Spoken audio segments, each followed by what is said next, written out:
नंगौ आसाम विधानसभा बिसायख'थे जेसेबांनो खाथि सफैदों मोनफ्रोमबो राजखान्थि हान्जाया गाव गावनि मोनसे गाव गावनि जिथु मोनसे पलिसि बे पलिसि बायदि बिथांमोना खामानि मावदों आरो गाव गावनि मोनसे जि डिजाइन बायदि बे डिजाइन बायदि राजखान्थि आफादा गाव गावनि खामानिखौ मावदों आरो थिग बेबायदिनो दिनै इउपिपिएल राजखान्थि हान्जाया उदालगुरिनिफ्राय जागायनानै क'क्राझारसिम मोनसे गोबां मोनसे 1200 गारिनि मोनसे काररेलि लादों होननानै बिथांमोना दिनै जोंनि सिगाङाव फोरमायदों आरो बिथांमोना दिनै ज' जाबाय थानायखौ जों नुनो मोनदों बे समाव आङो बिथांमोननि दैदेनगिरि बिथांमोननिफ्राय आङो मिथिनो हास्थायगोन माबायदि मोनसे थासारिजों बे हाबाफारिखौ खालामदों आरो बिथांमोना बे हाबाफारिनि गेजेरजों मा मेसेज होनो नागिरदों आं बेखौ जोंनि लाइमोन दैदेनगिरि बिथांनिफ्राय आङो मिथिनो हास्थायगोन नोंथांमोना दिनै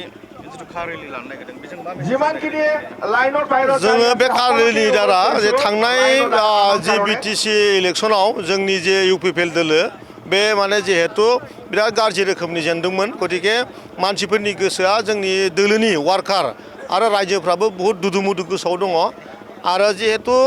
इउपिपिएल दोलोआ सान्थिनि थाखाय मोननाय दोलो सान्थिनि जोनोम जानाय दोलो बेखायनो सान्थिया मालाबाबो जोबनानै थाङा आरो दिनै बेनो प्रमान जे उइलिंलि रावबोनिबो फाइनान्सियेल जोंनि सापर्ट गैया गारा दोलोनि सापर्ट गैया गारा गावबा गावनि फुवेल थाव होनानै दिनै लोब लोब माने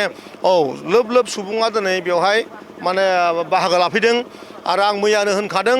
जे 1000निबो बारा जोंहा कार जोंहा दिनै उदालगुरिनिफ्राय माने बनरगावसिम बाव रेलि जागोन बेनि मेन माने एजेन्डायानो दोलोनि जोंनि पारफरमेन्स स्ट्रेंथेन आरो 26टा जनगोष्ठीनि इउनिटि बांगाल आरो आदिबासि सावथाल नेपालि मुसलमान गासिबखौबो लानानै मोनसे समाज दानायनि जि जोंनि आगोलनि सिमांमोन बिटिआर सरकार खुंनाय समाव बेखौ आरो रिपिट आप खालामनो थाखाय दिनैनि बे हाबाफारि नोंथाङा मोनसे बाथ्राखौ दाबि आसामल' नङा नर्थ इस्टल' नङा भारतनिनो बयनिख्रुइ मोनसे जारिमिन जानाय मोनसे रेलि जागोन आङो आंनि जिउआव दिनैहालागै 1000निबो बारा गारि लानानै रेलि खालामनाय आङो नर्थ इस्टआवथ' नुवाखै आरो आसामावथ' जाखायाखै आरो आङो बबेबा जोंनि भारत बंशनि बबेबा स्टेटआव जादों होननानै आंनाव राजनिक जिबन लाखांनायनि उनाव आं दासिमबो माने दृष्टिगोचर जायाखै बेखायनो आङो बार बार बुंगासिनो दं जे बे समाव दिनै बिटिआरआव जि मोनसे माने थासारि जे कार रेलिजों सान्थिनि आरो इउनिटिनि जों मेसेज होनो नागिरदों बेयो इन्डियायावनो फार्स्ट टाइम जागोन होननानै आं बिराद बिसास आरोखि आं बेखौ सोलायनायजों सोलायनायजों लोगोसे आं बे खोथाखौ बुंफानो लुगैयाखै खारन सोलायनाया आलाग माने साबजेक्ट आरो नैबे आलाग बेवहाय जोङो गावनि दोलोनि स्ट्रेंथ आरो माइन्डनि माने जिहेतु जों जसोनाय बायदि जानानै दं दोलोआ थांनाय 6 माससो फोजाखांनाय गतिके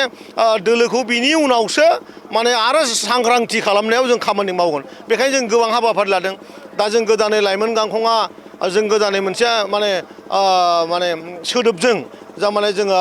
फैगौ 25 थारिखनिफ्राय जोङो मुसलमान समाजनि न' थांनो नागिरदों बेनो जाहैबाय चलो बिटिसि पाल्टाय सासा सासिर माने बारि जाय दा बे नैबे जि माने स्ल'गान बे स्ल'गानजों जों मोनसे मुसलमान समाजनाव मोनसे राजखान्थि जांग्रिखांथायनि मोनसे हाबाफारि मावनो नागिरदों बेनो माने मा जादों थांनाय गोबाव समनिफ्रायनो बिपिएफ दोलोजों माने गुबुन हारिनि जि माने रायजोफोर दङ सुबुंफोर दङ बिथांमोना माने बिपिएफजों गैफाया बिपिएफजों दिनैनि समाव 90% माने मुसलमान आउट अफ 4,71,000 बेनिनो 4 लाख मुसलमानानो भट होयो जेरावनोखि अभारअल बिटिसिआव भटिंआनो जायो बिपिएफनि नामाव 7 लाख 7.5 लाख दा खावसेनिबो बारायानो मुसलमाना बुना होयो बिदिनो आदिबासिफ्रा बुना होयो बेवहाय बिराद गिदिर मोनसे कनसेप्ट माने रं जानानै दं दा जोंनि इउपिपिएल दोलोखौ हयथ' मुसलमान समाजा बुजिख'नो हायाखै बेखायनो आं लुगैदों जे माने मानि थाखाय जोंखौ माने बुजिनो हाख'वाखै मानो थाखाय जोंनिफ्राय माने मुसलमाना गोजानाव दङ आरो हाग्रामा बिथाङा थारैनो माने नंखाय खोथाजोंनो थांनाय समाव जिबायदि माने खोथाफोरखौ बुंबाय जे बिटिआरआव जेबो उन्नति जायाखै बिटिआरआव माने असान्ति जादों माने बिभिन्न खोथा आरो प्रबन्सना होनाय नंखाय खोथा दा इउथफोरनो 2 लाख होगोन होन्दोंमोन थगायबाय थाइसेबो थाखा होनो हायाखै जोंनाव थाखानाय 300 कोटि थाखा दंमोन जों गारबोनाय जे सरकार गोदान फैफ्लांबायोबा बिसोरबो माबा मोनसे खालामनांगोन होननानै निल खालामनानै सरकारखौ थांनाङा होननानै मानगोनां जोंनि आफादगिरि प्रमद बर' बिथाङा बहुतबार बुंदोंमोन दा बे लेखायै जोङो बेफोर खोथाखौनो दा खोमायाव खोमा खोन्थानानै रायजोफोरनो जों मोनसे जागरन मोनसे लाबोनो थाखायनो बे हाबाफारिखौ लादों आरोखि मुसलमाननि गेजेराव हाबनायनि बाथ्रा बुंदों नोंथाङा मुसलमाननि टपिकखौ लानानै हाग्रामा महिलारि बिथाङा गोबां बाथ्रा बुंदों आरो नोंथांखौ सिनाया होननानै बुंदों आंजों हाग्रामाजों गोलाव मोनसे जारिमिन दङ बेसो आं दिनैसिमबो बुंफेराखै बेक्तिगत भाबै आंनि बिदायानो आरो दिनैसिमबो आं बुंफेराखै आरो मोनसे समाव बुंनांगौ समाव आं बुंगोन आरो राजनितिकसो जिहेतु ओंखायनो आङो सानो हाग्रामायाबो टपि गानै गानैनो बिराद माने मुसलमानफोरनि भट बुथुमो आं जेसेबां मिथिगौ ओंखायनो आंबो दा हाग्रामानिखौनो फल' खालामदों बेलेग जेबो नङा हाग्रामा साराबो औ मोनसे समाव मुसलमानाव नामाज फरायहैयो आरो मुसलमानफोरजों जानाय बेरायनाय खोब माने नुलि गुलि आरो गोलाव समाव आंनि पार्सनेल लाइफआ बिथांजोंबो मोनसे जारिमिन दङ खिन्थु राजनितिक जिउआव आंबो बिथांखौनो दा फल' खालामगासिनो दं दा बिथांखौ जिखिनि मानसिफ्रा भट बुदों बा भट होयो आं माने एबार इउपिपिएलआव बुजोब होनायनि थाखाय आं एब्राबलि जुजिदों मुसलमान हारिजों आरोखि हाग्रामा महिलारि आरो नोंथांनि सोमोन्दैखौ मालाबा नोंथाङा गोसो जागोन फोरमायनो सानसे सम फैगोन बिथांजों बिथांनि न'खर बेसिकेलि बहुद बुरजा आंजों खमैय 4-5 बोसोरनि जिउ जारिमिन दङ दिनैहालागै बिटिसिनि रायजो राजाया जेबो मिथिया आरोखि नैबे रेलिनि गेजेरजों रायजोनिसिम मा खालामगोन आरो बिनि उनाव आरो औ ना बेनो बिनि उनाव बिनि हाबाफारि आगोलाव बुंखाबाय आङो जे जोङो चलो बिटिसि पाल्टाय सासा सासिर बारि जाय बे मोनसे जोंनि बिराद गिदिर मोनसे मासिभ रेलि माबा जागोन बे मा होनो बेखौ जों न'खर न'खर थांनानै जोंनि खोथाखौ फोरमायहैनाय मोनसे हाबाफारि जागोन 25निफ्राय आरो दा बेनो मोनसे जागरन लाबोनायनि हाबाफारि आरोखि बर'फोरा अलरेडि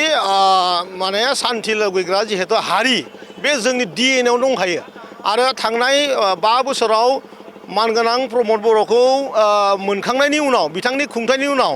गासिबो माने अर्गेनाइजेसनफ्रानो जेरैखि माबाखौनो होन मा होनो बर' साहित्य सभाखौनो होन बा हारिमु बिथिंखौनो होन सब बिथिङावनो बिथाङा अननाय होनो हादोंमोन आरो बेखायनो बर' रायजो राजाया बिखेख करि 70% बर'आनो माने इउपिपिएलजों भट होयो बेखौ आङो बिखायाव आखाइ होनानै बुंनो हायो दा नैबेखौहाय आरोबाव कन्टिनिउ खालामनाय बा आरो बेनिसाय बांसिन भट